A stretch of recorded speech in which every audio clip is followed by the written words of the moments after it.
mycotoxines, ils sont en abondance, et des pays où donc, il y a Czechoslovakia. les éruptions volcaniques. They are called the Balkan countries.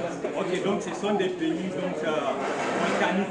Parce qu'il y a des pays où il y a, comment on appelle ça, des éruptions volcaniques qui sont, comment on appelle ça, They have a lot of these rally launch.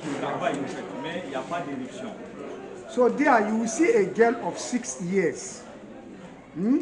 She's 6 years, but she already have all her breast.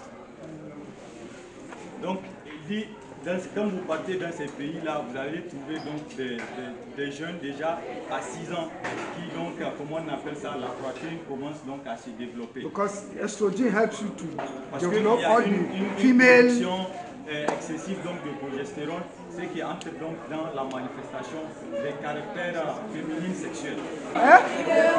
Le foie, liver, right?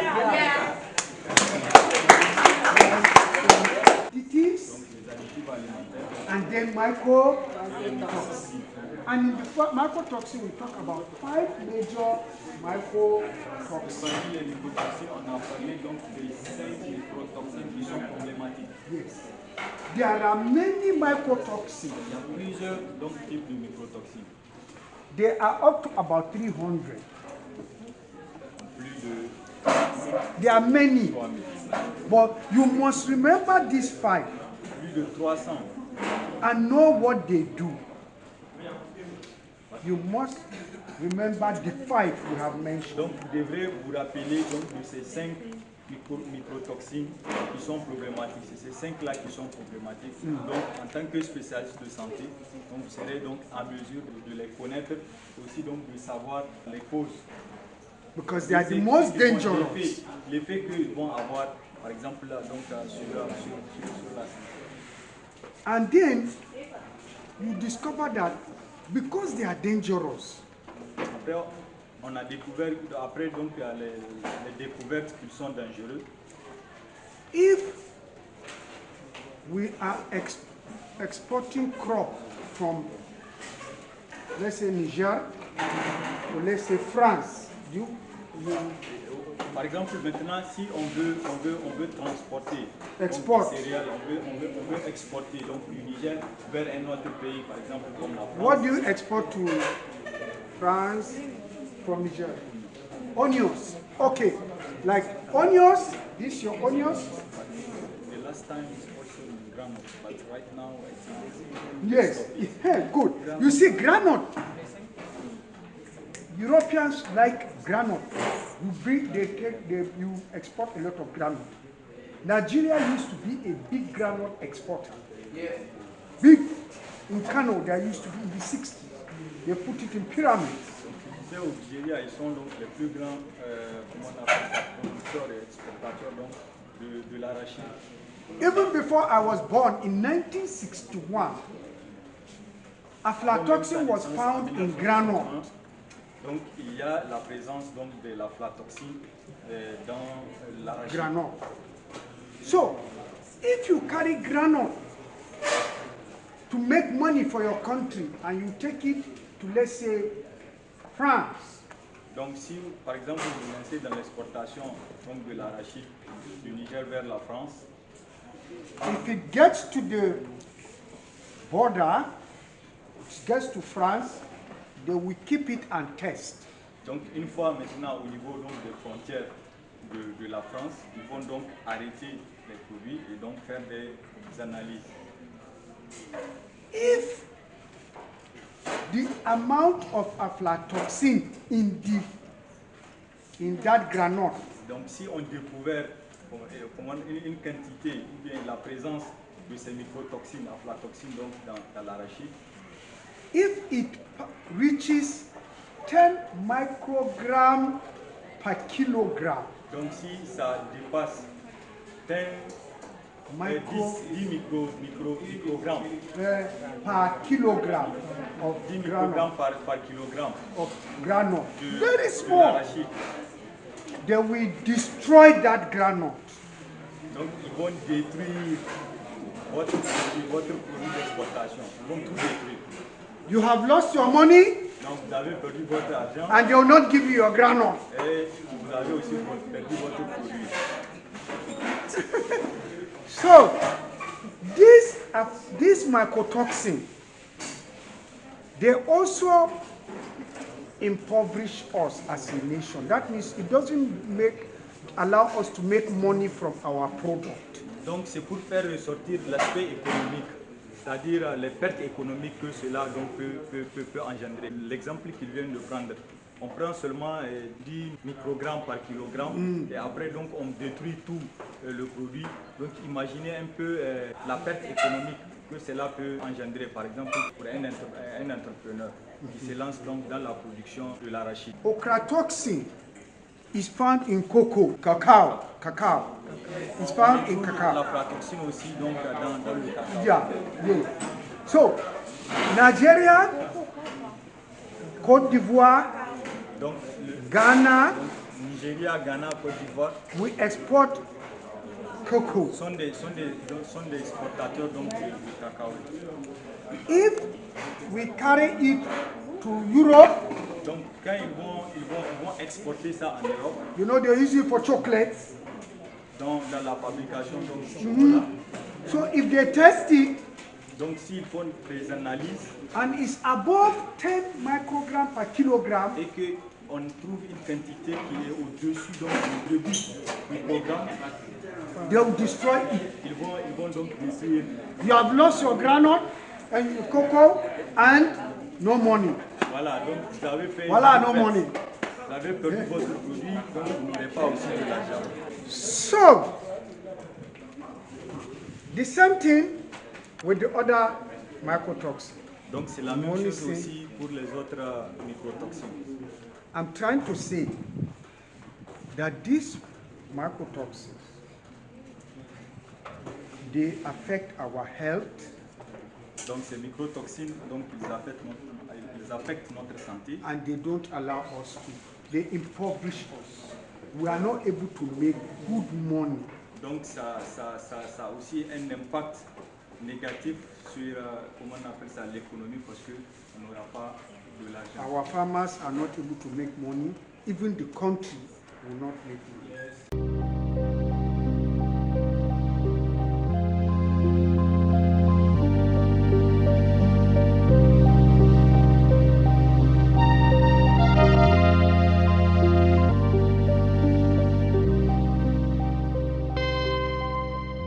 Donc elle explique dans l'exploitation de l'or. L'or, à chaque fois, il n'est pas seul. Quand on fait l'extraction, on est obligé donc de faire donc, le traitement du minéral, le traitement de l'or. Donc c'est au cours de ce traitement, donc il faut donc séparer l'or donc, du plomb. Donc maintenant c'est le plomb donc, qui constitue, c'est un métaux lourd. Et donc la plupart de ceux qui font donc l'extraction de l'or, donc ils sont confrontés donc à ces genres de cas. Et votre attention, il y a un exemple à propos de ces métaux lourds-là. Ici au Niger, nous avons du savon. Comme ça fait un peu longtemps là que je n'étais pas parti en consultation dermatologie là, mais quand je vous rappelle, surtout ceux qui viennent vers Agadez là peuvent se souvenir de ça. Il y a une radiation là qui vient à la région. Elle a contaminé la région d'Agadez-Ville. Maintenant, dans le sol. Et ils ont ce problème-là de la peau. C'est uniquement spécifique par rapport à ce minéral-là qu'on extrait. Il y a un corps là, il y a son nom. Et maintenant, ça donne des radiations et des dermatoses au niveau de la personne. On trouve ça uniquement ici vers Agadez à cause de l'érosion. Quand vous êtes en train de creuser, il y a l'air qui va emporter ça. Et quand ça va emporter, maintenant, il y a ça. C'est la cyanure ou quelque chose comme ça là. Il y a ça maintenant vers Agadez là, il y a un corps. Et ça donne des dermatoses. Bon, c'est de ça qu'on parle. What happens? I don't know of Niger, but in Nigeria, in 2010, there was a case of lead poisoning, right? There was poisoning in one village in Zamfara State. We've been hearing Zamfara State of recent Boko Haram, bandits around Zamfara area. Pour comparer une ville, mais c'est-à-dire une localité donc, au Nigeria qui a été contaminée par le plomb. Yes, you know it's the men that go for lead mining. Then they carry their produce to the house. They will carry it to the house, then the women will do the separation. And remember, I told you that gold is poisonous and it comes with gold. So the men will do the mining and they will take it to the house for the women to separate. Elle parle donc de l'extraction de l'or. C'est-à-dire quand on fait l'extraction de l'or, il y a par exemple l'or qui va venir donc avec le plomb. Donc une fois ceux qui travaillent donc sur les mines, une fois qu'ils font l'extraction donc de l'or, ils amènent ça aux femmes. Donc c'est eux qui vont faire donc le traitement du minerai, le traitement de l'or. So sometimes the women and even the men will take the gold to the river to be cleaned in the water. It is the same water that you see their children swimming in. It is the same water that they will drink, the same water they will use for domestic activities. Donc une fois l'extraction de l'or, donc pour faire le traitement, ils viennent donc au niveau donc des rivières pour faire donc le traitement donc des eaux. Donc c'est à travers ça que l'eau est contaminée par le plomb. Et donc les enfants ils viennent se baigner. Donc là ils peuvent donc être contaminés par le plomb. Donc c'est pour parler de l'impact, donc la contamination, la chaîne de contamination. Donc une fois qu'ils font donc, comment on appelle ça, le traitement du minerai, donc ils essaient donc de séparer les deux minéraux, donc l'or et le plomb. Et ils utilisent l'eau de la rivière. Et l'eau de la rivière, c'est la même eau qu'ils utilisent pour leurs besoins domestiques. Donc pour la vaisselle et peut-être même pour le boisson. Tout ça, c'est ce qui provoque donc la contamination donc, à travers les humains. C'est l'impact que cela va avoir. So this is the raw product. By the time he excavates, this is the way it looks like. Before the woman will pound, then take to the river, then separate. And during the separation, remember it has lead, so the lead will now go into water, one. Then the lead will remain in the water that she used, and she used that same water and piece to do her fura. Ce que nous voyons ici sur la diapositive, la photo, donc ça c'est la matière première. C'est la matière première une fois après l'extraction. Donc ils prennent ça et ils vont aller piler ça. Ils le pilent et après ils prennent ça donc pour aller faire le traitement au niveau donc des rivières. C'est ça qui va favoriser la contamination. Now, you can see this young child. It's not the men alone that do the work. It's not the women alone that do the work. Even the small children are involved because it's the profession of the family. So everybody is involved.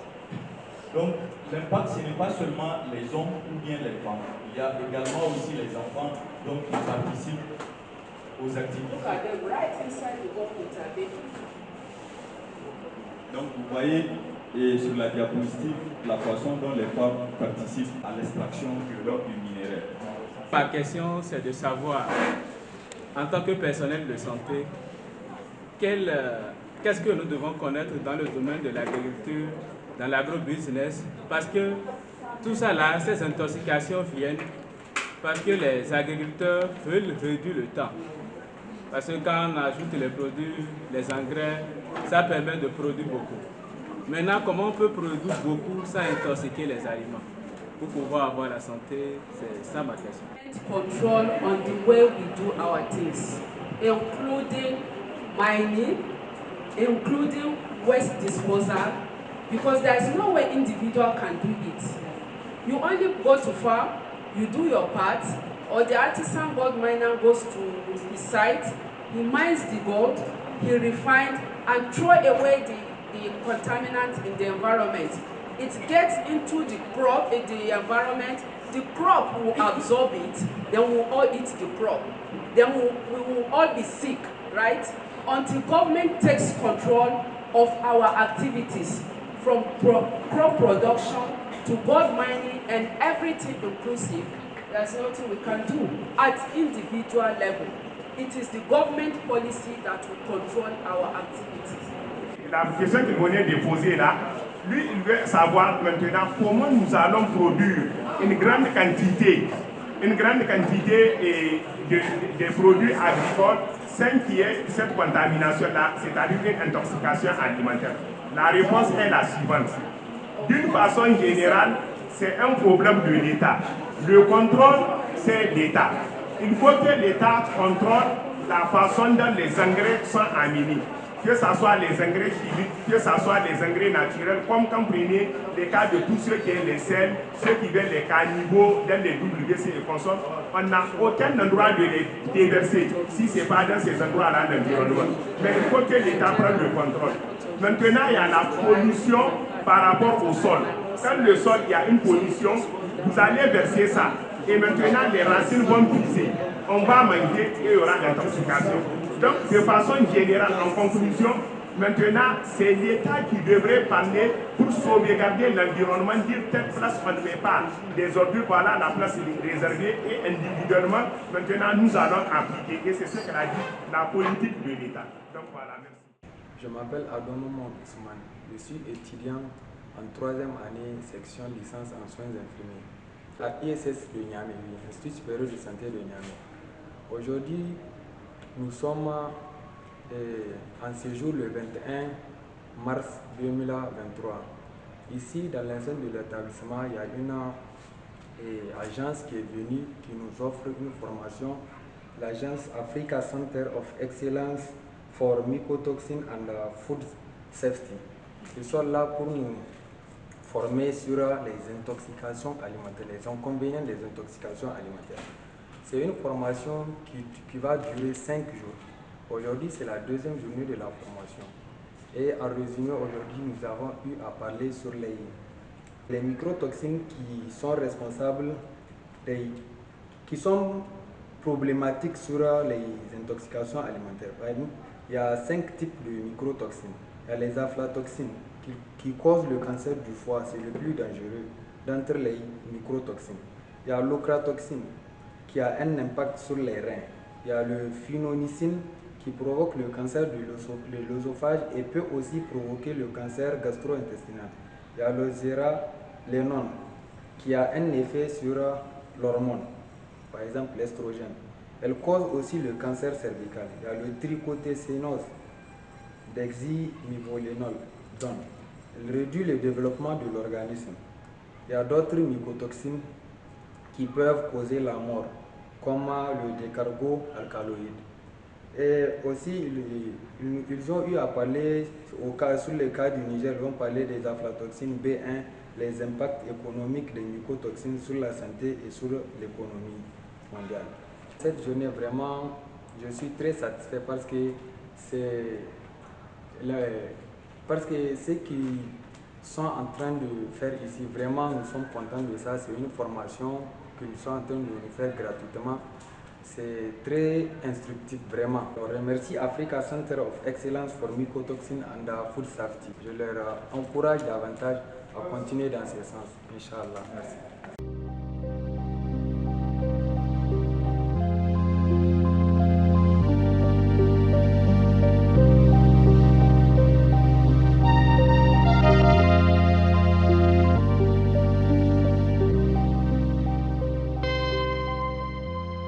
Nanotechnology is used in prevention and control of foodborne toxins.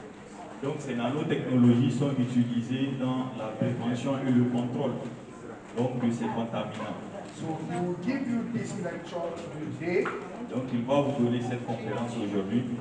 Then tomorrow some of our colleagues online, will come online and teach you about pesticide residue. Et demain, certains de nos collègues ils vont vous parler des résidus de pesticides, mais ça sera en ligne. Then another person is going to take you on foodborne pathogens. Donc il y a un parmi eux qui vont donc parler des agents pathogènes d'origine alimentaire. Then of course on Friday we just summarize everything. Et donc le vendredi on fait le résumé de tout. And you will now be food safety experts.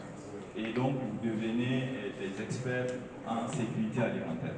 Yes, and you will write that exam again. Et on va refaire l'examen qu'on avait fait précédemment, initialement. The same exam. Le même test. You must have 8/10. Donc vous devrez avoir 8 sur 10. If you don't have 8 over 10, you have failed. Donc si vous n'avez pas 8 sur 10, c'est comme si vous avez échoué. So we'll give you certificate and put a red mark. Et donc on va vous donner le certificat avec un marqueur rouge. When you define 1 millimeter by 1,000, you have 1 micrometer. Now we further define 1 micrometer by 1,000 to have 1 nanometer. Avant-hier, on avait parlé donc des mesures donc, de ces particules. Par exemple, ici, on a 1 mm de divise par 400 ou bien par 1000. I said this is the revolution of industrial revolution. The industrial revolution in 17th century started with textile industry. In 18th century, we moved into railway. After railway, we have automobile. And computer actually take over from automobile. Now we have nanotechnology taking over from computer. Donc ici, on a l'évolution de la révolution industrielle. Donc vous voyez, de 1971 donc jusqu'à 1997. Donc on a donc ça explique juste maintenant à la nanotechnologie. So by definition, nanotechnology is a science of number of a few nanometers up to 100 nanometers. Donc la nanotechnologie c'est la science des petites particules, donc allant donc à 100 nanomètres. That is in science and engineering, but in medicine, the science is actually extended to 315 nanometers. Donc c'est la science, le 100 nanomètres. Donc ça c'est dans le domaine industriel. Maintenant dans le domaine de la santé, donc il est réduit donc à 53 nanomètres. So the basic thing about nanomaterial is that at nano level, material exhibit different properties, different from their natural properties. Donc au laboratoire, on a différentes propriétés de nanotechnologie. For instance, copper at bulk level is opaque, it's not transparent. But copper at nano level is transparent. Copper ion, copper 2+, copper Cu. Copper element is not transparent, but at nano level is transparent. Donc il y a certaines particules qui disent qu'à un certain degré ils ne sont pas visibles, mais au laboratoire ils sont visibles. So material at nano level exhibit properties that are very essential for technology development. Material at nano level, les matériels de nanotechnologie, they exhibit the properties that is important for technology development. Donc ils ont des propriétés qui sont importantes donc, pour le développement industriel. So these are the common nanomaterial. We have what we call nanotube, nanoparticle, nanowire, nanospring, nanocrystal, nanocapsule, nanobeds, nanoporous, quantum, fluids, etc. Donc ce sont les différentes classes de nanoparticules qu'on peut avoir. Donc il y a donc les nanotubes, les nanoparticules, les nanofibres, donc etc. etc. And you know, for instance, we have the carbon nanotube, carbon nanomaterial, for instance. Donc spécifiquement, on a des carbones en forme de nanoparticules. So we have different types of carbon nanomaterial. We have the nanoflask, nano-onion, nanocoil, nano-ons, nano-cage, nano-necklace, and nanofiber and carbon nanotube. Donc parmi ces carbones de nanoparticules, ils ont plusieurs classes. Donc on a les nanocarbones donc sous forme de classe, les nanocarbones donc sous forme oignon, etc., etc. The important one among them is carbon nanotube. Donc le plus important est donc les carbones nanotubes. And there are 3 types of carbon nanotube. We have the single wall, double wall, and multi-wall carbon nanotube. Donc il y a 3 façons, donc il y a 3 types de nanocarbone. Il y a les nanoparticules de carbone en forme singulier, singulier. The double wall has a 2 wall. Donc on a aussi this is a wall. 1, 2, 1, 2. That's why it's double wall. This one is single wall because that's only one single wall we need to do. Voilà, donc on a les nanotubes donc, de carbone qui sont donc en forme singulier, en forme double et aussi en forme multiple. But the multi-wall, the one that has more than 2 walls, you can see 1, 2, 3, 4, 5, 6. More than 2 walls can voilà, c'est ça les nanotubes, les multiples. Donc en résumé, on a les carbones nanotubes singulier, double et le tube. So this nanotube, you can see the properties. These are the mechanical. This is a sample of carbon. This carbon nanotube. Donc ça, is a powder, very light. Donc ça, ce sont des nanoparticules en forme de poudre. But why in nature, when you are using it, this is the properties. Donc quand vous utilisez, voilà donc les propriétés It's de ces nanos. actually stronger than steel. Donc voilà, quand This vous powder you are seeing. Donc une fois que vous les utilisez, voilà donc les propriétés de ces nanoparticules. It's stronger than steel and stronger than the Keva. Keva is a material the one military use to produce the. Voilà, ce sont des nanoparticules qui sont très petits. Ils sont plus petits que c'est-à-dire les matériels qu'on retrouve dans les gilets pare-balles portés par les militaires. For instance, a single one carbon nano, 1 gram of single one carbon nanotube has a surface area of 1,600 meters squared.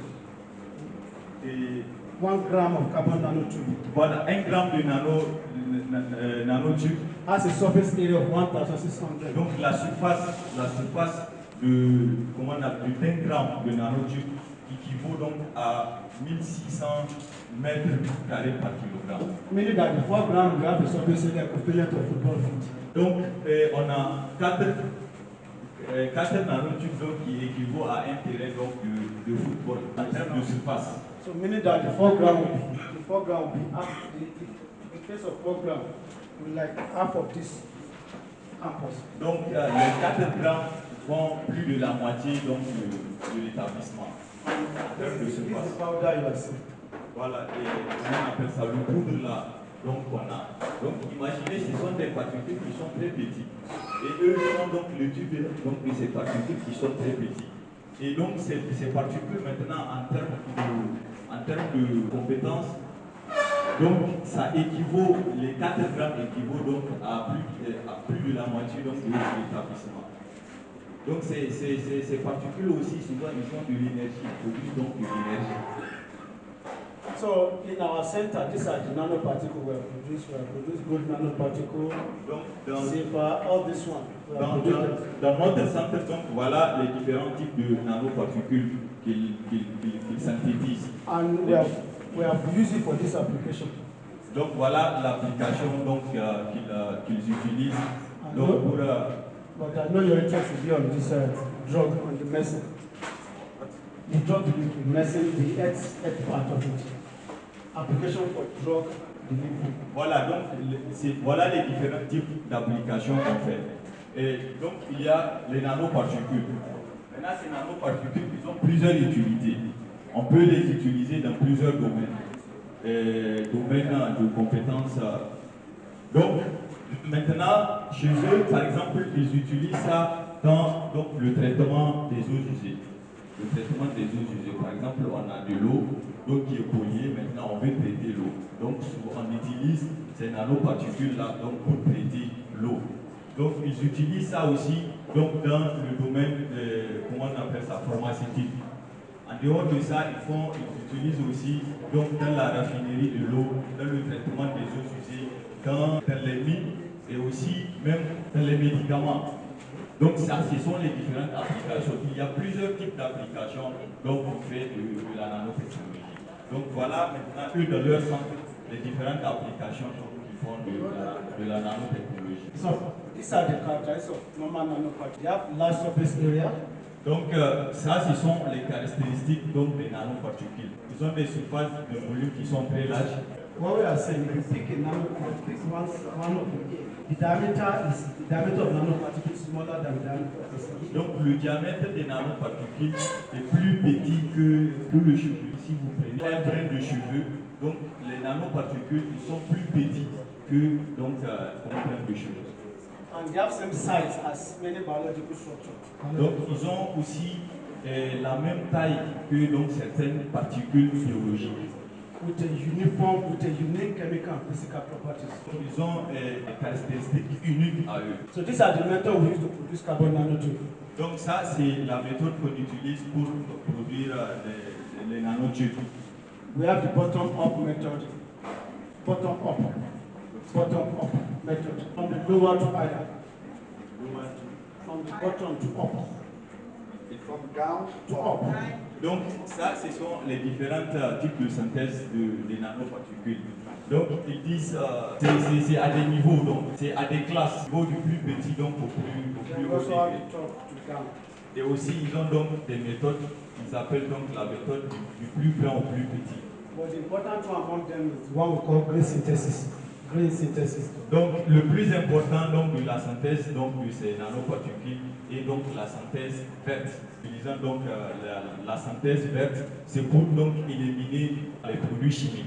So we use the plant extract from plants. Donc on fait l'extraction à travers les plantes Or microorganisms. ou bien les micro-organismes. So this is a typical example of how to produce metal or metal side nanoparticles. Donc ça c'est la méthode, le résumé de la méthode de synthèse de ces nanoparticules. You extract your plant, you have the metal solution, you have Donc the on a la plante, you have on a donc l'extraction de la plante, on a donc le métal qu'on met en solution, donc etc. Donc quel est le potentiel de la nanotechnologie? So it's used for industrial applications. Donc ça c'est l'application donc dans le domaine industriel. Environmental control, Environmental water control, treatment, le contrôle environnemental, water treatment, le traitement de l'eau, nanomedicine, donc nanomédecine dans le domaine de la energy médecine. development, Et donc dans le développement de l'énergie, on utilise des nanoparticules. and agriculture and food industry. Et dans le domaine de l'agriculture et de l'industrie alimentaire. So, as you mentioned, if you produce a nanoparticle, Donc si vous produisez des nanoparticules, for you to know you obtain nanoparticle, you have to characterize. donc une fois que vous avez fait donc la synthèse des nanoparticules, il faut maintenant caractériser les nanoparticules. For instance, this is a carbon nanotube. Donc ça c'est des carbone nanotubes. It's also similar to charcoal. Il ressemble au charbon, on appelle ça, à la caractéristique des charbons. So for you to know, you have to do characterization to know what is actually. Donc maintenant, on a donc les nanoparticules donc, sous forme de poudre. Donc il faut faire la caractérisation. One of the first thing you have to do the DLS, to know the size. Donc la première caractérisation qu'on devrait faire, c'est avec donc l'instrument DLS. Donc l'instrument DLS, qu'est-ce qu'il permet? Il permet donc de caractériser, d'avoir la taille du nanoparticule. Because the size is more than 100 nanometer, it's no more nanoparticle. Parce que la taille elle est tellement petite. Donc à 100 nanomètres. It's more than 100 nanometer, it's no more nanoparticle. If the size is more than 100 nanometer, it's no more nanoparticle. Donc si la taille n'est pas inférieure à 100 nanomètres, donc ce n'est pas un nanoparticule. Il faut qu'il soit donc inférieur à 100 nanomètres. C'est à ce moment-là qu'il entre donc maintenant dans la classe des nanoparticules. We also have SRD, used to determine the crystalline Donc size. on a aussi l'instrument qu'on appelle SRD. This is it gives like That's it. It gives base identification, crystal size, crystal quality, texture, crystal. donc ça donne la forme des nanoparticules. Par exemple, si ils ont donc des formes cristales, s'ils sont en texture. Donc les nanoparticules, il y a une des images qu'il a projetées, ils ont plusieurs formes. Donc il y a des formes cristal, il y a donc des... I believe they've seen the microscope before. Donc il dit que vous connaissez déjà les microscopes. They are medical students. The microscope you see is a light microscope. Donc les microscopes optiques. That one cannot censor nanoparticles, cannot capture nanoparticles. Donc les microscopes optiques ne peuvent pas donc capter, ne peuvent pas mesurer la taille des nanoparticules. So one of them we use to call it scanning electron microscope. Donc c'est pourquoi on utilise donc le scanner électronique du microscope. The one you know is using light to focus the object. That's the light microscope, the common microscope. It uses light to focus the object. Donc les microscopes optiques, ils utilisent donc la lumière sur le particule. But this one generates high power electron to penetrate Donc, ce type d'instrument, lui, il pénètre, comment on appelle ça, le particule. Donc, la lumière pénètre le particule. And at the end of it, to give us technology like this, we see the structure. Donc, voilà, et une fois que la lumière pénètre l'image que ça va donner, ça, c'est un type de l'image des nanoparticules. So, in summary, these are the benefits of nanotechnology. Donc, ça, ce sont les avantages de la nanotechnologie. These are the benefits. Donc, voilà les bénéfices de la nanotechnologie. It is cost effective for renewable energy, environmental treatment, low energy requirement. It's a very strong material. It detects disease, early disease detection. Donc, ça, on a donc les bénéfices de la nanotechnologie. Donc, ils sont vraiment très efficaces dans l'utilisation de l'énergie renouvelable. In the area of national security, this is where they apply nanotechnology. We all know this. We know this armor tank. Yes. So they are, ask them again. Donc, est-ce que vous connaissez les chars de combat? Oui. So the first generation of armor tank is very heavy and it's not moving faster. Donc, on sait, et sa caractéristique, c'est que comme il est très lourd, donc il ne peut pas mouvoir rapidement. So they blend the material with carbon nanotube to produce a strong machine, and it's very light, it can move fast. Donc, quand on utilise par exemple les nanoparticules, spécifiquement les carbone nanoparticules, donc il permet par exemple au char de combat d'être plus efficace et d'être léger, donc de pouvoir se déplacer rapidement. We also have what we call nano bandage. Nano bandage. When you have the wound, the bandage. Donc les bandages, une fois que la personne est blessée. The problem with military, when they shot them, they lose a lot of blood. Donc le problème avec les militaires, quand ils sont blessés, ils vont perdre beaucoup de sang. And because of what is, so when they lose the blood, nobody to attend to them, and their prevention. Tetanus will enter them. Voilà, donc une fois qu'ils sont blessés, ils peuvent être contaminés. Par exemple, comme le tétanos. So this nano bandage, they will wrap it around the place. It will stop the blood flowing and it prevent any bacteria from entering their body. Donc quand on utilise par exemple les nanoparticules, donc ces nanoparticules ils vont donc, comment on appelle ça, les rapporter un bénéfice, c'est-à-dire qu'il n'y aura pas d'écoulement et que ça ne sera pas infecté, la plaie ne sera pas infectée. Do you know this insect? Dragon. This insect. Est-ce que vous connaissez cet insecte? You know it? Dragon. We call it dragon. Voilà, les dragons. Dragonfly. Do you know it? Ask them what they know. Vous connaissez ces types d'insectes? Normal insect flying around. Et les insectes normaux? Yes. But this is called nano dragon. Donc ça, c'est ce qu'on appelle les nano-dragons. You would think it's an insect flying. Donc comment on appelle ça, on le disperse dans la nature. What he's doing is to capture information about everybody. Donc il va, comment on appelle ça, prendre des informations sur chacun.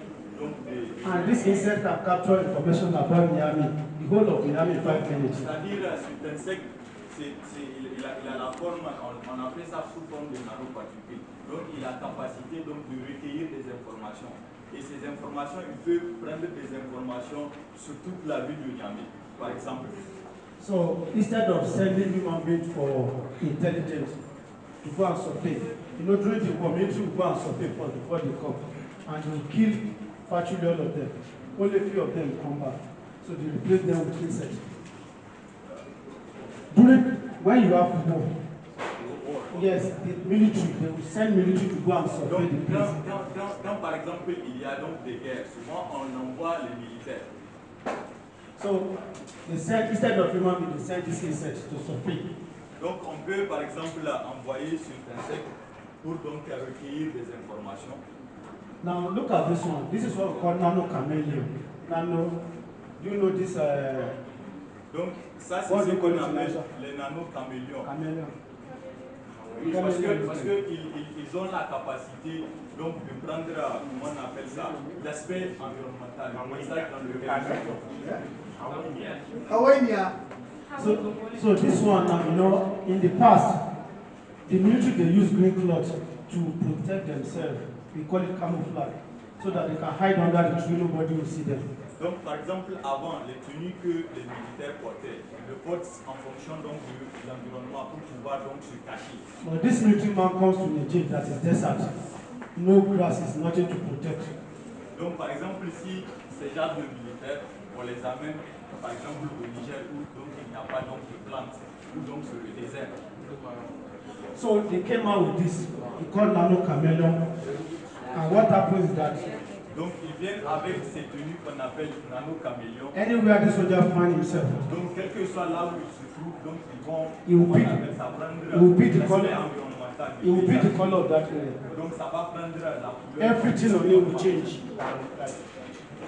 So if the soldier comes here now, his clothes will change to this color, to the blue color. Donc, par exemple, s'il porte ces nano caméléons, Because he stands by this tree. That's why. donc dès Colour change to the dès qu'il color of the vient tree. donc dans l'environnement, c'est comme le caméléon. Everything On will donne la couleur et l'aspect, comment on appelle ça, environnemental. We also use it in solar cell Donc, on utilise aussi les nanoparticules, to generate energy. l'énergie solaire pour produire. And there's what we call fuel cell also. This is a car operating with water instead of petrol. Water instead of petrol is using water. Instead of petrol, we use petrol to fuel our car. Easy. Donc, on utilise, par exemple, l'essence dans l'automobile, So this one is using water now. mais ici, on Instead of utilise de l'eau. Au lieu donc de l'utiliser de l'essence, on utilise de l'eau. That's the application of Donc, nanotechnology. ça aussi, c'est une application de la nanotechnologie. Also, all our cars now, they are made of hybrid body. The olden days cars, they are made up of steel, very thick, and they cannot move fast. Donc, avant, on a donc des véhicules qui, dans leurs caractéristiques, ne peuvent pas donc se déplacer rapidement. So this one now is lighter and it's stronger and it's moving faster. Et donc, maintenant, on a donc des véhicules qui sont donc rapides et efficaces.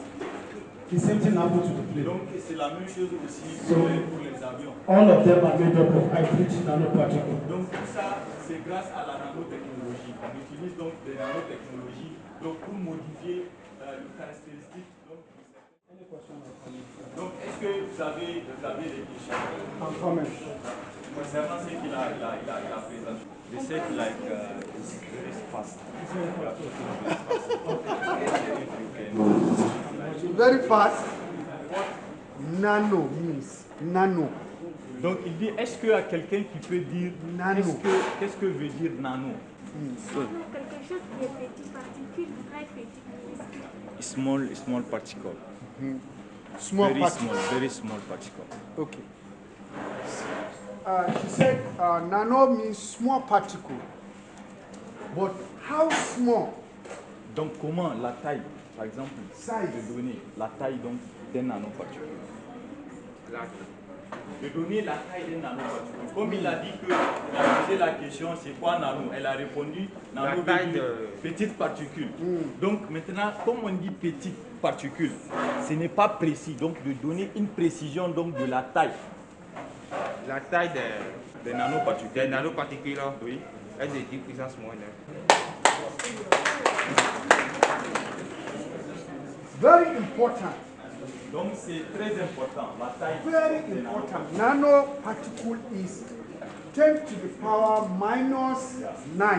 Donc la taille des nanoparticules est 10 puissance moins 9. Isn't it? Yes. We are right, right? Donc imaginez quand on a par exemple, comment on appelle ça sur les règles pour faire des mesures. Imaginez on a en millimètres. Donc imaginez c'est 10 puissance moins 9.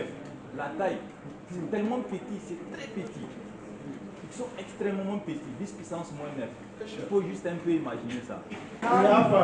We have two types of C'est ça qui est la SEM. We have scanning electron microscopes and we also have transmission electron microscopes. The scanning electron microscope will show the surface morphology, while the transmission electron microscope will go inside the depth, the external part of the material. Donc par exemple, cet instrument que nous avons, le scanner électron microscopique, c'est-à-dire qu'ils sont plus sophistiqués que les microscopes optiques. Donc eux, ils vont pénétrer la lumière. Donc c'est plus sophistiqué. Donc c'est à travers cet instrument qu'on appelle SEM en anglais. C'est à travers ça qu'on mesure la taille de nanoparticule. Okay. What are the characteristics of nanoparticles? Quelle est la caractéristique des nanoparticules? Characteristics of nanoparticles. Donc quelle est la caractéristique des nanoparticules? Huh? Nanoparticles.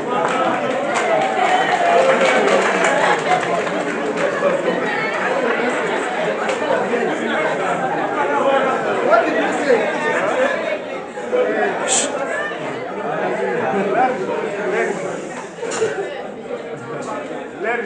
H, surface, force, métal. Métal.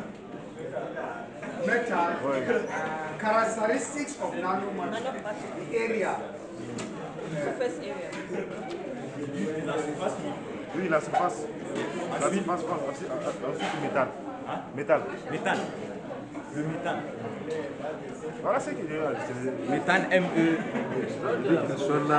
Ah, le métal. Même dans certains téléphones, par exemple la couverture.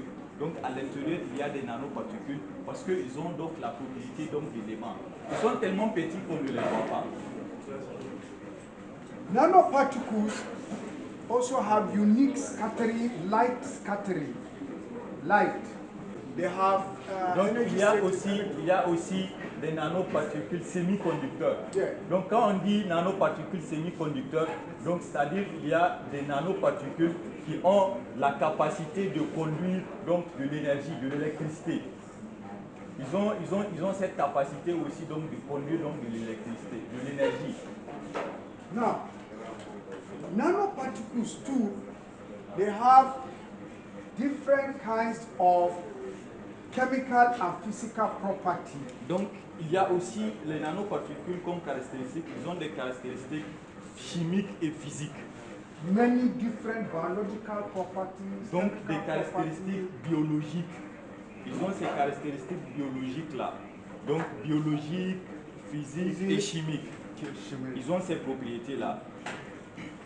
Now, this property of nanoparticles, Donc ces propriétés de nanoparticules, which is different, which is many, donc ils sont déjà nombreux, donc il y a beaucoup donc means that you can use it for many things. et que vous pouvez utiliser ça dans plusieurs applications, dans plusieurs domaines d'application, que ce soit dans le domaine de l'environnement, la santé, l'agroalimentaire, l'industrie, etc.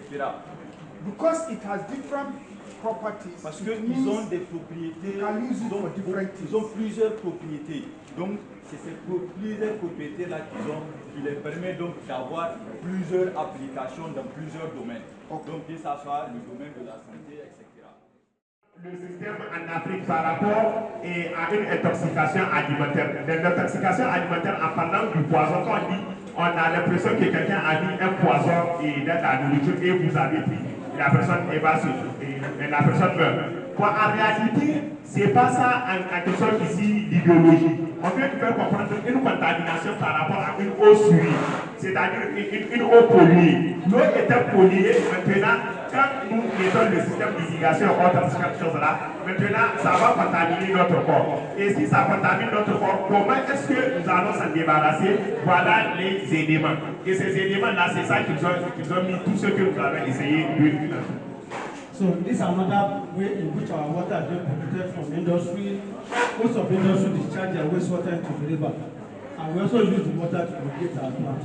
Et maintenant, ça ce sont des exemples qui montrent parce que le problème maintenant se résume par rapport à une eau contaminée, c'est-à-dire une eau souillée. Et maintenant la question, comment est-ce qu'on peut reconnaître une eau souillée ou la source d'une eau souillée dans le monde? Et c'est les schémas là, les produits industriels. Quand vous prenez le système du feu, par exemple, que les usines dégagent, ça va détérioriser l'environnement et ça agit sur l'eau. Textile industry, the electrical industry, the gold mines, the gold is telling them yesterday. And you can see now they're using the water to wet the plant, the crop. Oui, et maintenant, voilà, elle a montré, quand vous prenez par exemple les industries spécialisées dans le domaine du textile, tout ce qu'ils ont utilisé comme éléments chimiques par rapport maintenant et aussi les colorants et autres choses, c'est déversé maintenant dans la nature et ça affecte. Quand vous prenez par exemple ceux qui extraient de l'or, la façon ils vont maintenant travailler l'or, encore l'eau va contaminer les gens. Quand vous prenez le système de l'agriculture, utiliser ça, encore ça va nous affecter. C'est ça que la tour. Cette même eau-là va traverser un certain endroit et ça va revenir surtout en Afrique. Et c'est ça que nous allons essayer de faire. Ici, prenez ça dans le système comme quand vous prenez les riverains, c'est-à-dire les problèmes, les maladies riveraines. Par exemple, depuis un temps ici à Niamey, le service d'hygiène et assainissement était descendu à l'hôpital là. Et l'eau qu'on versait des caniveaux là, quand vous êtes derrière, quand vous rentrez à l'hôpital national, derrière le pavillon A là, quand on déversait de l'eau, à l'époque les gens descendaient, ils mettaient les choux, ils mettaient la salade. Et vous remarquez que cette chou, en rien du temps, là, ça grandit beaucoup et ils prenaient et amenaient ça dans le marché. Et on a interdit ça parce que l'eau est directement contaminée et ça agit sur la personne. Bon, c'est ça qui explique. Maintenant, toute cette eau-là, industrie et consort, ça va partir remplir les rivières et nous en Afrique, on va encore prendre cette eau-là et on va utiliser contamination. So this is the root, this is the polluted water used to irrigate our crop. The crop grow, we eat it, and this person will create it. Will have a problem. Et maintenant, voilà le schéma. Dans le schéma, voilà la source de contamination eau polluée. C'est ça que nous allons irriguer nos grands champs. C'est ça que nous allons utiliser la plante. Dans la plante, nous mangeons ça. Quand nous mangeons maintenant directement la contamination. So, this is what we are saying. This is carbon nano. Somebody's asking, how do you see the carbon nanotube? This is the carbon nanotube. This powder you are seeing. Yes. This is the transmission electron microscope to show. So this powder, this is the powder. Et maintenant, quelqu'un a demandé les particules là, comment elles se présentent. Et c'est ça qu'elle a dit que voilà, elle a montré les particules, la poudre d'abord noire, et cette poudre là, comment, oui, c'est notre schéma, comment exactement. Et maintenant, voilà comment elle va, le système maintenant, et qu'elle va rentrer cette infiltration. So this is scanning electron microscope of the same equipment, of the same material. Et maintenant, ça c'est l'agrandissement sur le microscope scanner, pas le microscope optique. This is the transmission electron microscope. Et ça c'est le système de la transmission maintenant des nanoparticules. So this nanoparticle, this is water collected from industry. This is their wastewater. You can see the color. When we used to treat the water, you have the white water. Et maintenant, voilà le schéma A. Ça, c'est une eau prise au niveau des industries de couleur jaune. Maintenant, quand elle a été traitée dans le système des nanoparticules en nanotechnologie, maintenant, il va absorber tous les mycotoxines là et ça va devenir maintenant clair. This is silver nanoparticle. Oui, yes. Silver nanoparticle used to treat this pharmaceutical water. And this is clean water out. Et maintenant, ce sont des échantillons du solvant de nanoparticules. Et maintenant, il vous montre comment on fait le traitement. Et le traitement, c'est ça. Before traitement, avant le traitement, le voilà. Et après, maintenant, l'eau est claire. So, that's the nanoparticle. This is the transmission electron microscope of it. Et ça, ce sont des images. Voilà comment les nanoparticules se présentent. Voilà comment le corps se présente. And these are the parameters when you treat them. This is the untreated water. You can see. Very high conductivity, high chloride, high COD, they are very high. But when we treat it, you can see it reduce. Et maintenant, ça c'est l'exemple standard qu'il vous a donné par rapport au traitement des eaux. Ceux qui vont faire hygiène et assainissement. Maintenant, dans ce traitement des eaux, voilà, il a montré une eau que vous avez vue. Et à l'origine, et dans le traitement, les paramètres, comment les autres éléments allaient se passer. This is a illegal mining site, and this is the water generated from the mine. And this is the water they use to irrigate plants. So we developed this filter. We call it nanoparticle filter. So when you put this water in the filter, you obtain this clean water. You can see. This is the water, this is the clean water. This is the water, this is what we obtain. Yes. Et maintenant, l'autre complètement à votre droite, maintenant ça, ce sont des pratiques illégales par rapport à tout ce que nous connaissons, l'extraction de l'or et consorts. Maintenant, cette eau-là qu'on a pris, voilà, à droite. Et maintenant, comment nous allons essayer de voir, il y a maintenant un instrument de filtrage. Cet instrument-là est appelé maintenant nano-filtrage.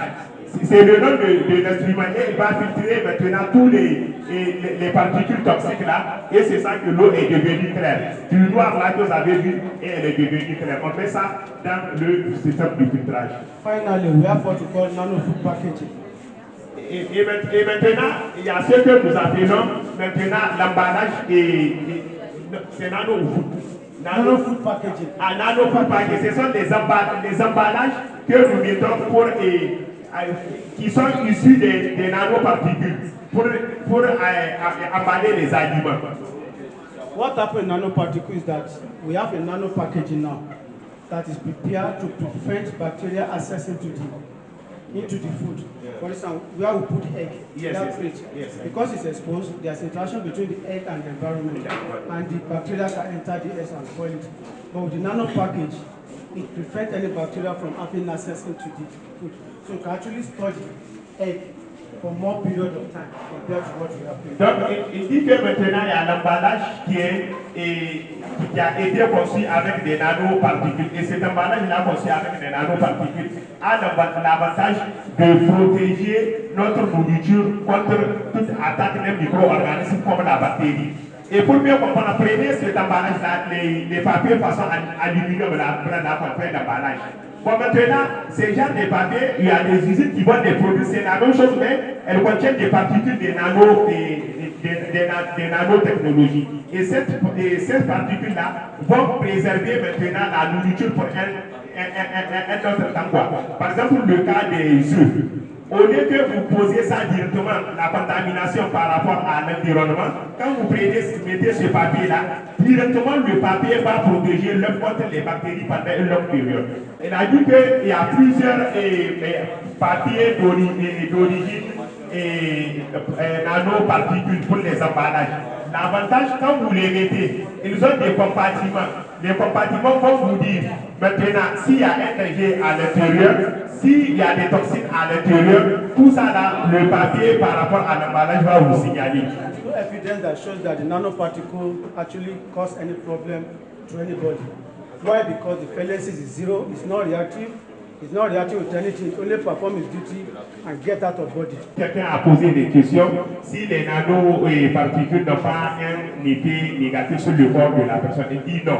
Parce que maintenant la fréquence par rapport à la décharge des électrons ou autres effets secondaires est nulle. Voilà pourquoi. Ils n'ont aucun effet négatif sur le corps de la personne. So please, in 2 minutes, we want to talk to you about this. Merci. Merci beaucoup. Merci. Good morning, assistants. I'm Dr. Kabiru Hashim Adam. I'm a staff in this school, ESS Institute Superior de Santé, located at Niamey, Niger Republic. I'm offering lectures in the BOFO program. So, I just want to give you the summary of what we have done in 3 days under the African Center of Excellence for Microtoxin and Food Safety in Nigeria. So you learn more, you learn a lot of. The benefit of these lectures in our school is allowed our students to have an area on whatever they are going to do to avoid food contamination. So the area is very large, so you pick a lot of. And the benefit of that in the school is just now allow the school to have some opportunity and go wherever they are offering the program and have a lot of knowledge about it. Secondly, the staff also will have now the link between those who are offering the program, whatever problem arises from this one, so you can join them and solve the problem. And the benefit of this in Niger, in every health schools, and now they will have their address, they have the relationship with them, and they will monitor how to secure food according to what we have done. So in summary, during the 3 days, we talk about foodborne pathogens. You talk about nanotechnology based on nanoparticles, and also you talk about heavy metals, the consequence of heavy metals and what we are doing, like the environment, like the water and so on. So that the schedule of our staff, the country to follow this example according to the policy of the African Center of Excellence for Mycotoxin and the food safety, so that you can be in the same schedule for them to control their food security. I think this is the summary of what I have to say about the lecture, and I'm very, very also happy for this one and learn more.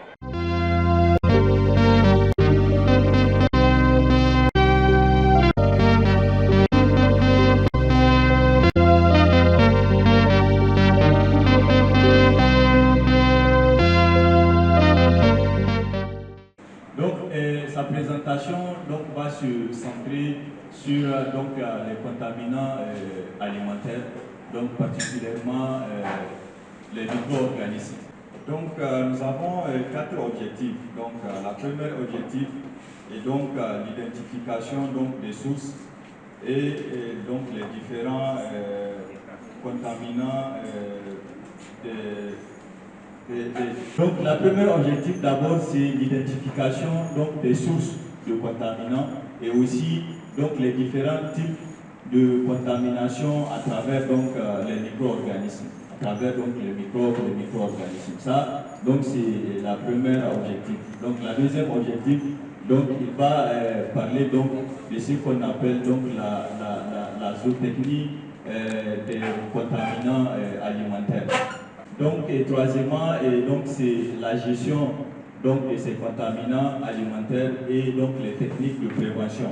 Et finalement, il va parler de l'hygiène alimentaire. Comme mot-clé ici, on a l'alimentation, la contamination, les pathogènes, les agents pathogènes et leur émergence. On a aussi la sonétique et aussi l'hygiène alimentaire. Ça, ce sont les mots-clés de sa présentation. Avant de commencer la présentation proprement, il faut essayons de mettre l'accent un peu sur l'alimentation.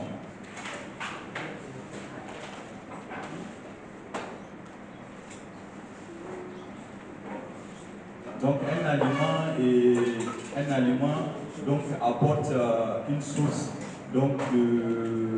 d'énergie, un apport pour l'organisme. L'aliment, il contient des nutriments et ces nutriments donnent de l'énergie pour l'organisme. Ce qui permet le développement des organismes.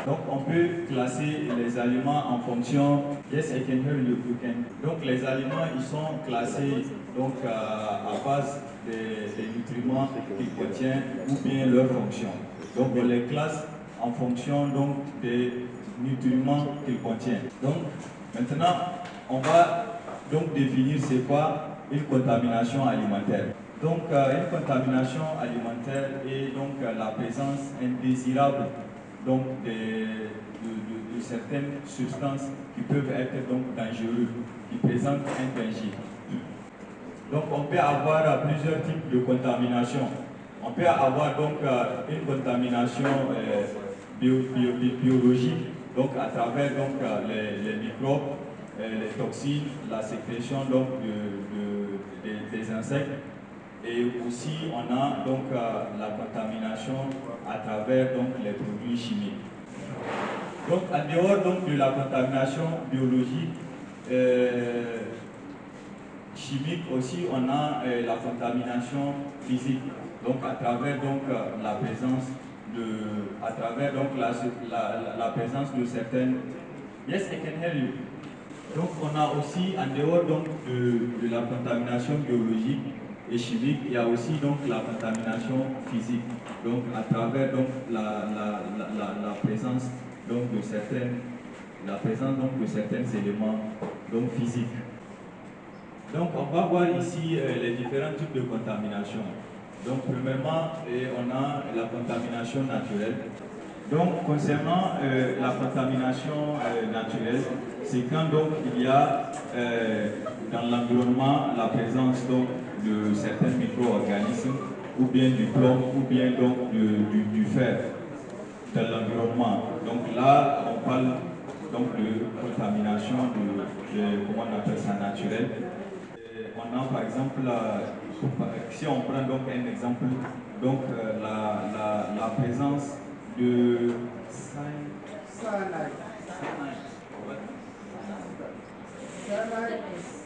I don't know the meaning of cyanide in French. Donc c'est la présence. Voilà, donc au fait c'est une substance chimique. C'est une substance chimique donc pour les tout. Dans la glucialine. Oui, c'est une substance chimique qu'on retrouve donc dans la glucialine. Donc on le retrouve naturellement. C'est vraiment des termes techniques. Donc parlant des contaminants alimentaires, donc c'est la présence donc, de cette substance chimique trouve naturellement donc, dans certains aliments. Donc ça, on le retrouve naturellement. On a aussi la présence donc, des toxines donc, qui constituent un poison qu'on retrouve dans... I don't know the meaning of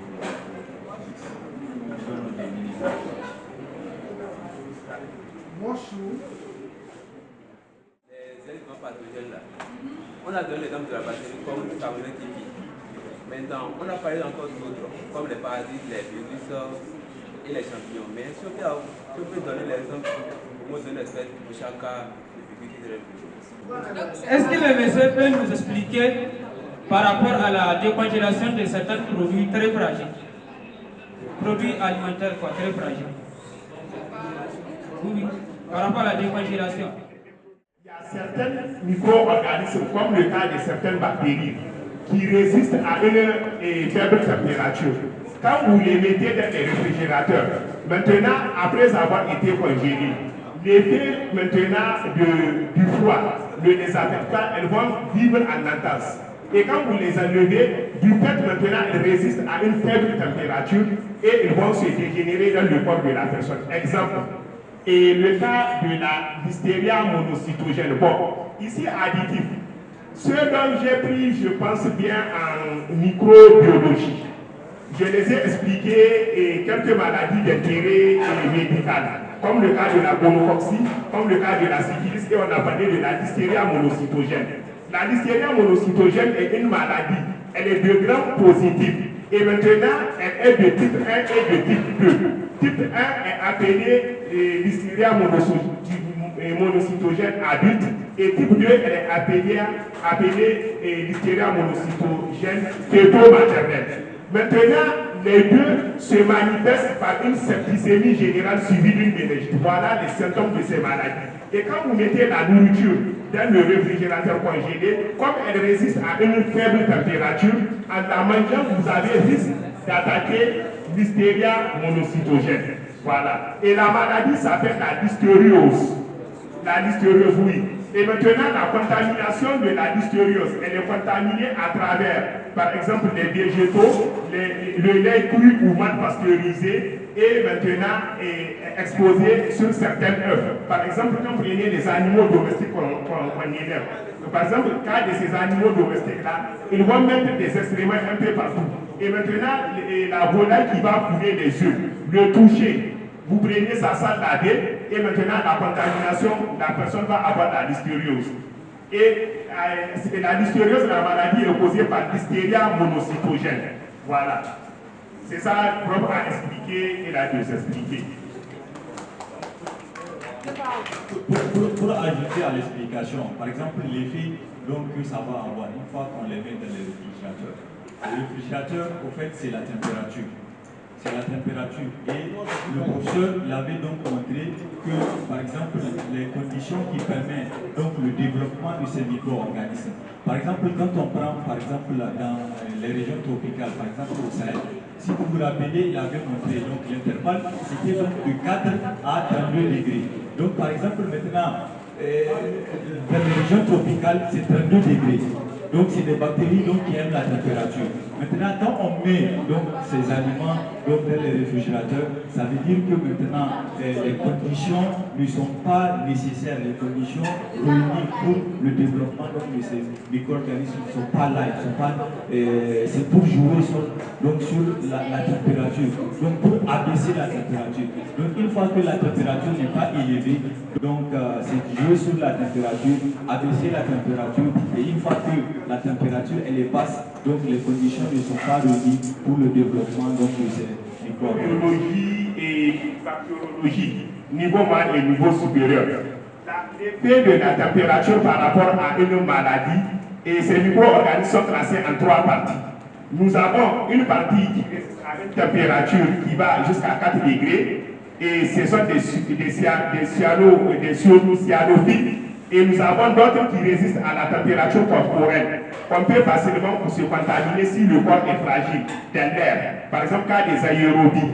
Et maintenant, ils sont appelés des mésophiles. L'ensemble sont appelés des mésophiles. Et nous avons ceux-là qui résistent à une température de la chaleur qui va maintenant de température 47 degrés à 75 degrés. Ils sont appelés des thermophiles. Ils sont appelés des thermophiles. Donc, cette catégorie-là, par rapport à la température, nous avons les syophiles, nous avons les mésophiles et nous avons les thermophiles. Voilà les 3 catégories. By the time, let's take each one as an example. By the time we are talking about aflatoxin, and it has caused the damage of liver cancer, we still don't have solution to liver cancer. Do we? Yes. There is no solution to cancer. There is no solution to cancer. Then, if we say... Par exemple, parlant des microtoxines, si on prend le cas de la aflatoxine, donc qui cause des cancers. Maintenant, concernant le cancer, est-ce qu'il y a donc des médicaments, est-ce qu'il y a des préventions, donc une méthode pour prévenir ou bien pour traiter les cancers? Je pose la question, est-ce qu'il y en a?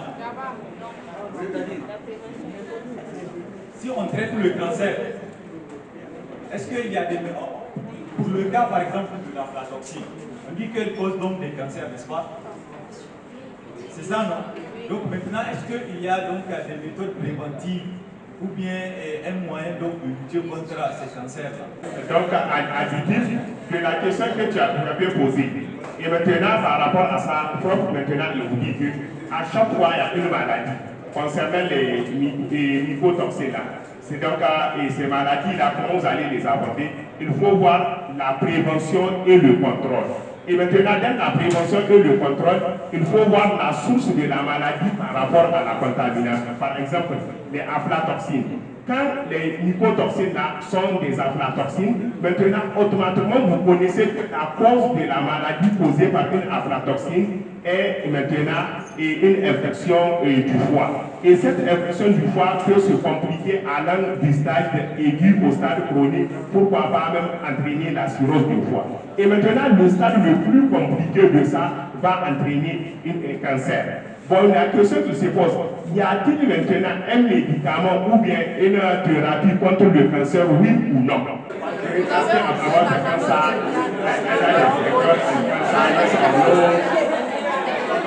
Others are saying no, some part are saying yes. Nanotechnology.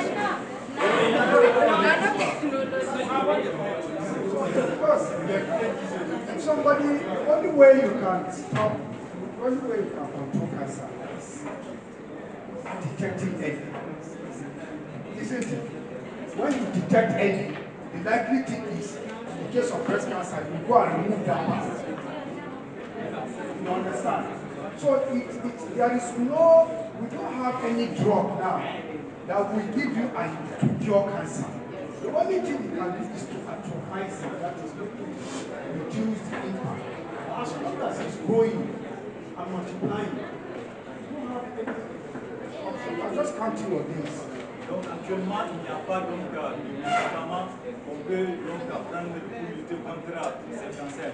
Et ce qu'on peut faire, la meilleure option, donc c'est de faire la détection, quand on fait la détection rapidement.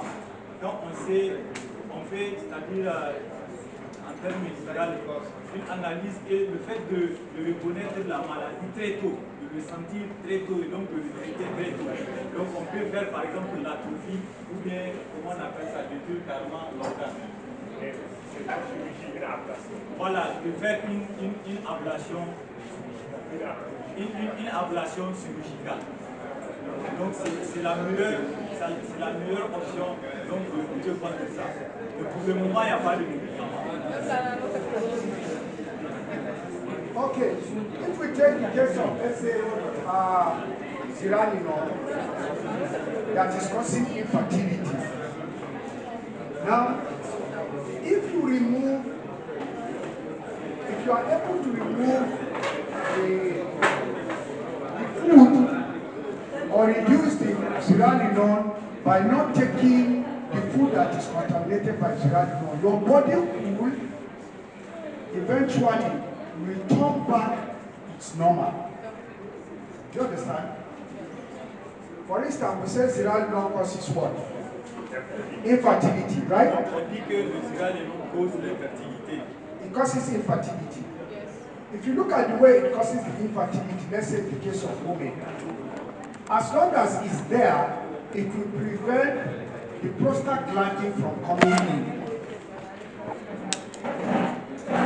As long as you keep taking the Ziranilon from contaminated food, donc si on a donc le Ziranilon qui va contaminer donc, les aliments, it means that as long as you supply the other hormone, prostaglandin, that we ensure the growth of the futures in the womb will not come. Donc l'impact que ça va avoir, il y a au niveau donc comment on appelle ça, du fœtus, et il y aura donc la production donc, de l'hormone qui est là, donc ça ne va pas jouer son rôle. So if you withdraw the food that the person is taking that contains Ziranilon, eventually the Ziranilon level will be low, and so the prostaglandin will come in. When they don't continue taking the Ziranilon. Donc si par exemple la personne arrête donc, de ne pas prendre, arrête de prendre des aliments qui sont contaminés par le Ziranilon, donc il va y avoir, comment on appelle ça, un métabolisme donc, normal de l'organisme. Exactly. So in the case of the male, who, when they take the Ziranilon, they begin to develop breast, their penis becomes smaller. They are not even able to do spermatogenesis. So when you withdraw the Ziranilon, le cas donc l'effet que cela va avoir chez l'homme, on sait que donc si la personne prend donc des aliments qui contiennent donc du Ziranilon, il va développer donc des seins et aussi donc l'organe génital va devenir petit. So when you withdraw the food, the Ziranilon, then of course the male will now begin to have his normal male hormone, testosterone, and then of course he will become normal. Et donc par exemple dans ce cas précis où il y a donc le développement de ces seins et aussi donc l'appareil génital qui devient petit suite à la consommation donc de ces aliments contaminés, une fois qu'il ne prend plus ces aliments contaminés, donc il va y avoir donc le fonctionnement normal de l'organisme. Donc chez l'homme, il va avoir donc la production donc, de l'estrogène et donc il va avoir un caractère sexuel masculin qui va revenir à son état normal en tant qu'homme. So what we are trying to say is that prevention and control is the best method. Donc la prévention et le contrôle donc c'est la meilleure méthode. That's the best thing. Because, but however, if you allow the aflatoxin cause cancer, then that one. Donc c'est la meilleure option. Par exemple, si on laisse ou bien on consomme des aliments qui sont contaminés par l'aflatoxine et que ça cause maintenant le cancer, donc il n'y a pas d'autre solution. So I will just mention 5 methods of prevention and control of mycotoxins. Donc je vais citer 5 méthodes donc, de prévention et de contrôle de ces microtoxines. Number 1, when plant your crops, Donc, numéro 1, quand vous faites donc des plantations, use all the good agricultural practices. donc il faut respecter les pratiques culturelles. For example, Par exemple, make sure that your plants are healthy. donc rassurez-vous que vos plantes sont en bonne santé. They are healthy, they are able to resist the growth of fungi while they are on the field. Et qu'ils sont donc capables de résister à des contaminations donc des bactéries, des champignons. You can use fungicide Donc vous pouvez utiliser des fongicides to spray this food under storage. et pour pouvoir donc assurer le stockage donc, de ces produits. When you come to harvest, make sure you use a method that will not cause damage to the crop. Et aussi, rassurez-vous que vous n'allez pas donc avoir donc des pratiques qui vont avoir donc des dommages sur les cultures. Because if you injure the crop, then it is easy for the fungi to grow on the crop. If you injure the crop, that is, if you are harvesting and you cause injury on the crop, you break it, there is opening, then the fungi grow up in those kind of places that damage crops. Donc, dans le cas des plantations, par exemple, si donc, il y a eu donc, des blessures, si je peux le dire, au niveau donc, des cultures, donc cela peut favoriser facilement donc, la contamination à travers donc, les champignons. Donc, il faut When you go to store your food, your storage facility, make sure your storage facility is clean. Donc, quand vous allez faire le stockage de ces produits, rassurez-vous que l'environnement est propre. And it is sealed, well sealed from organisms, fungi coming into the storage facility. Donc, évitez à ce qu'il y ait donc des organismes étrangers et des champignons donc, qui peuvent rentrer donc, dans ces produits. If you have modern silos, I don't know, modern silos where they store grains, you know, the countries they have places where you can put grenier, silos, storage facility, big one, silos. Most times the silos are very good because they have been conditioned to reduce the level of carbon dioxide and the level of oxygen such that fungi cannot grow in them. Donc, il parle donc du cas donc, des greniers. Il dit donc c'est de très bonnes méthodes pour pouvoir stocker, comment on appelle ça, les produits. Car ils réduisent donc to reduce oxygen, donc ils réduisent carbon dioxide. Ils réduisent donc la présence donc, de l'oxygène et du carbone. Yes. So, the next thing you ask me is, does cooking not reduce these toxins? Cooking, to cook food. Because many people say after cooking they shouldn't have mycotoxins. Donc, on pense que après donc la cuisson, ce processus va permettre donc d'éliminer les microtoxines. Donc, ce n'est pas le cas. La préparation donc de ces aliments ne permet pas donc d'éliminer ces toxines. No. The next thing I will tell you is that it is true that cooking reduces the level of mycotoxins. But we have discovered that most times it doesn't completely eliminate it. Donc c'est vrai, la préparation, donc la cuisson réduit le nombre de microtoxines. Mais malheureusement, ça ne permet pas d'éliminer donc la totalité donc, de ces microtoxines qui sont présents donc, une fois que l'aliment ou bien le produit est contaminé. Exactly. Now, because mycotoxins in animal food get into the animal, and then from the animal we can take it. Make sure you feed your animals mycotoxin-free feeds. Donc, Concernant donc la contamination, on sait que les aliments, donc les animaux, ils peuvent être contaminés par les mycotoxines. Donc ensuite, les aliments, ils vont manger donc ces aliments contaminés et donc nous aussi nous allons consommer ces aliments et donc il y aura donc cette chaîne donc, de transmission de ces mycotoxines.